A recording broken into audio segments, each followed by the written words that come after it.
الحمد لله القائل ولكل وجهة هو موليها فاستبقوا الخيرات أينما تكونوا يأتي بكم الله جميعا إن الله على كل شيء قدير أشهد أن لا إله إلا الله وحده لا شريك له وأشهد أن محمدا عبده ورسوله اللهم صل وسلم على النبي محمد وعلى آله وصحبه ومن دعا بدعوته إلى يوم الدين أما بعد فيا عباد الله اتقوا الله أوصيكم ونفسي بتقوى الله وطاعته لعلكم تفلحون. Sidang kaum muslimin jemaah Jumaat yang dikasihi Allah Subhanahu wa taala. Daripada Abu Umamah radhiyallahu an, Nabi sallallahu alaihi wasallam bersabda, bertakwalah kepada Tuhan kamu, yakni tunaikanlah salat 5 waktu kamu, berpuasalah pada bulan kamu yakni Ramadan, tunaikanlah zakat harta kamu dan taatilah orang-orang yang mengendalikan urusan kamu. Nescaya kamu akan memasuki syurga Tuhan kamu. Sunan Tirmizi.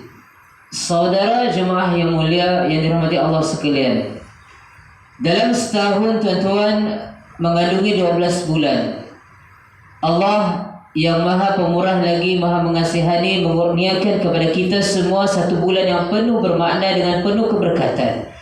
Ia adalah bulan Ramadan, yaitu satu-satunya bulan yang menawarkan pelbagai ganjaran dan keistimewaan kepada umat Islam yang istiqamah beramal ibadah. Amat beruntunglah orang-orang yang tahu dan mahu berlumba mereka ini untuk merebut pelbagai ganjaran maupun juga keistimewaan yang ditawarkan sepanjang bulan tersebut. Ganjaran utama bulan Ramadan adalah peluang untuk mencapai darjat ketakwaan kita sendiri. Ia dicapai melalui pelaksanaan ibadah puasa sebagaimana firman Allah Subhanahu wa taala dalam firman-Nya menjadi cuplikan, A'udzu billahi minasy syaithanir rajim. Ya ayyuhalladzina amanu kutiba 'alaikumus shiyam kama kutiba 'alal ladzina min qablikum la'allakum tattaqun. Wahai orang-orang yang beriman, kamu diwajibkan berpuasa sebagaimana diwajibkan ke atas orang-orang yang dahulu daripada kamu supaya kamu ini bertakwa. Allah berfirman lagi menjadi cuplikan kita bersama ayat 185, rentetan daripada ayat di atas. Syahrul Ramadan alladzi unzila fihi al-Qur'anu huda lin-nasi wa bayyinatin minal huda wal furqan faman shahida minkum syahra falyasum wa man kana maridan aw ala safar fa'iddatun min ayyamin ukhra yuridu Allahu bikumul yusra wa la yuridu bikumul usra wa litukallimu takmilul iddata wa litukabbiru Allahu ala ma hadakum wa la'allakum tashkurun. Masa yang diwajibkan kamu berpuasa itu ialah bulan Ramadan yang padanya diturunkan Al-Quran menjadi petunjuk bagi sekalian manusia dan menjadikan keterangan yang menjelaskan petunjuk dan menjelaskan perbezaan antara yang benar dengan yang salah.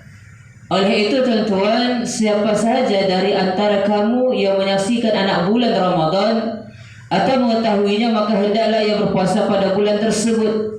Dan siapa yang sakit atau dalam musafir maka bolehlah ia berbuka. Kemudian wajiblah ia berpuasa sebanyak hari yang ditinggalkan itu pada hari-hari yang telah ia tinggalkan. Dengan ketetapan yang demikian Allah mengkehendaki kamu beroleh kemudahan, dan Dia tidak menghendaki kamu menanggung kesukaran, malah membebankan. Dan juga supaya kamu cukupkan bilangan puasa sebulan Ramadan, dan supaya kamu membesarkan Allah Subhanahu wa taala kerana mendapat petunjuknya, dan supaya kamu ini sentiasa bersyukur. Ayat ini menjelaskan bahawa masa yang diwajibkan berpuasa ke atas umat Islam ada pada bulan Ramadan pada kali ini. Siapa yang melihat anak bulan Ramadan akan mengetahui masuknya bulan Ramadan, hendaklah dia berpuasa selama sebulan. Sebulan penuh inilah menjadi tanggungjawab kita bersama, tuan-tuan. Bagi orang-orang yang sedang bermusafir ataupun sakit, dibolehkan berbuka. Akan tetapi wajiblah mereka ini ingat, apabila mereka ini meninggalkan puasa mereka kerana sakit mereka, maka wajiblah diganti sebagainya sebanyak hari yang ditinggalkan pada bulan-bulan yang lain.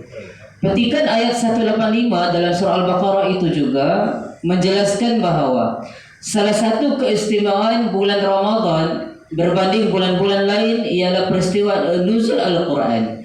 Al-Quran diturunkan Allah kepada pesuruhnya Nabi Muhammad SAW melalui perantaraan malaikat Jibril alaihissalam sebagai petunjuk bagi seluruh umat Islam dan manusia menuju ke jalan benar lagi diredainya. Berikutan daripada itu, tuan-tuan, di bulan Ramadan marilah kita semarakkan tadarus Al-Quran yang bukan sahaja bertujuan memperingati nuzulnya kita ini kitab suci berkenaan, akan tetapi lebih menjurus ke arah memperoleh ganjaran pahala yang berlipat ganda, di samping membesarkan Allah Subhanahu wa taala kerana beroleh petunjuk serta rahmat daripadanya. Kaum muslimin yang dikasihi Allah, keistimewaan Ramadan selanjutnya ialah pada malam Lailatul Qadar. Malam Lailatul Qadar ini telah pun menjadi cuplikan Allah lagi kepada umat manusia. Firman Allah dalam surah Al-Qad, "Inna anzalnahu fi Lailatul Qadar wa ma adraka ma Lailatul Qadar Lailatul Qadri khairum min alfi syahr tanazzalul malaikatu war-ruhu fiha biizni rabbihim min kulli amr salamun hiya hatta matla'il fajr." Sesungguhnya kami telah menurunkan Al-Quran ini pada bulan yang mana malam Lailatul Qadar, dan apabila jalannya engkau dapat mengetahui apa yang dia kebesarannya dalam Lailatul Qadar itu.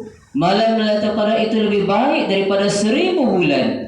Pada malam itu, tuan-tuan, turut malaikat dan Jibril membuka sayapnya dengan izin Allah, dengan izin Tuhan mereka. Kerana mereka ini segala perkara yang ditakdirkan berlakunya pada tahun berikutnya, sejahteralah malam yang berkah, yaitu hinggalah terbit fajar. Diriwayatkan bahawa baginda Rasulullah sallallahu alaihi wasallam pada kebiasaannya mulai daripada malam tersebut 21 Ramadan memperbanyakkan ibadah sebanyak-banyaknya sepanjang malam kerana mengharapkan amalannya bertepatan dengan malam Lailatul Qadar yang berlaku pada salah satu malam dari 10 atau 9 malam yang akhir di bulan Ramadan. Ini kerana malam Lailatul Qadar itu lebih baik daripada 1000 bulan. Inilah ganjaran yang menjadi rebutan seluruh umat Islam. Amal ibadat yang dikerjakan pada malam yang mulia itu lebih besar ganjarannya daripada amal ibadat yang dikerjakan pada 1000 bulan yang lain. Bezanya antara bulan-bulan yang lain dengan Ramadan, inilah bezanya kita. Saudara muslimin yang berbahagia, hakikatnya pemfarduan ibadah puasa hanya pada bulan Ramadan. Apatah lagi dengan kita ini, dengan gelombang Covid ini, tuan-tuan, kita telah pun dilaksanakan dengan bala bencana yang begitu dahsyat. Namun Ramadan ini telah menguji kita sekali lagi dengan keistimewaan yang Allah turunkan, yang tanpa kita sedari bahawa itulah rebutan pahala yang perlu kita amalkan.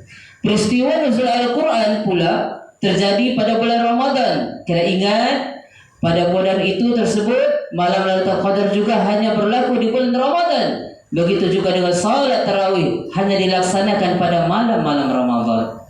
Justru marilah kita berusaha melaksanakan ibadah puasa sepanjang Ramadan ini sesempurna mungkin dengan tidak melepaskan peluang keemasan merebut segala ganjaran dan juga keistimewaan yang ada yang ditawarkan oleh Allah Subhanahu wa taala.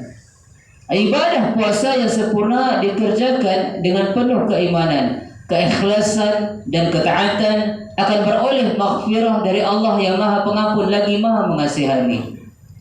Tuan-tuan yang dirahmati Allah, bayangkan tuan-tuan, andainya kita ini adalah Ramadan yang terakhir. Jadikanlah Ramadan ini bermakna kepada kita. Kita tidak tahu tuan-tuan, ramai di kalangan kita yang telah pergi pada awal Ramadan, pada penghujung Sya'ban. Mungkin boleh jadi pada akhir Ramadan akan juga berlaku juga tuan-tuan. Kita tidak tahu. Pastinya Allah telah tentukan kepada siapa saja yang kehendaki. Daripada Abu Hurairah, Rasulullah bersabda, maksudnya siapa yang berpuasa Ramadan dengan penuh keimanan dan ketaatan, maka akan diampunkan dosanya yang telah lalu. Dengan hal yang demikian, muslimin, muslimat yang berpuasa dengan penuh keimanan dan ketaatan sepanjang Ramadan dikira telah kembali suci bersih pada akhir Ramadan kelak. Dan ingatlah tuan-tuan, bermula awal Ramadan, pintu-pintu zakat telah pun dibuka. Jangan pura-pura lupa tuan-tuan. 7 ringgit sahaja tuan-tuan. Bayarlah selagi mana mampu. Kiralah duit anda dan bayarlah sebagai zakat tahunan anda. Itulah fitrah anda dan kewajiban anda sebelumnya habis Ramadan. Dan keimanan, ketaatan mengerjakan puasa dengan niat yang ikhlas semata-mata mengharapkan redha Allah, melayakkan dirinya mencapai darjat takwa hatta beroleh balasan yang lebih baik daripada amal yang telah dikerjakan. Sebagaimana firman Allah dalam surah An-Nahl ayat 97. Man 'amila salihan min zikri aw unsa wa huwa mu'minun falanuhyiyannahu hayatan tayyibah wa lanajziyannahum ajrahum bi ahsani ma kanu ya'malun. Siapa yang beramal soleh dari lelaki ataupun perempuan sedang dia beriman, maka sesungguhnya kami akan menghidupkan dia dengan kehidupan yang baik.